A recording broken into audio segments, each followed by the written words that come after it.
تعالوا احكي لكم حكاية الشراب ده. لبست الشراب ده فردة وفردة زي ما انتوا شايفين كده، ويا رب تكونوا شايفين ان هما لونين مختلفين.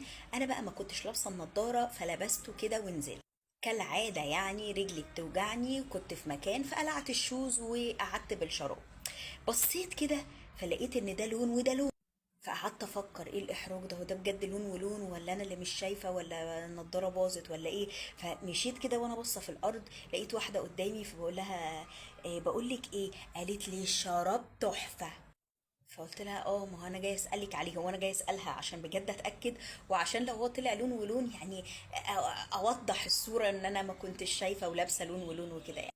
فرحت قلت لها اه، هو ده لون وده لون صح ولا انا مش شايفه؟ قالت لي ايوه ده تحفه. قلت لها تحفه؟ قالت لي اه. قلت لها لا، اصل ده لون ولون، انا بس ما كنتش لابسه النضاره وبتاع مش عارفه ايه. قالت لي ده شكله فظيع. مهم قلت دي شكلها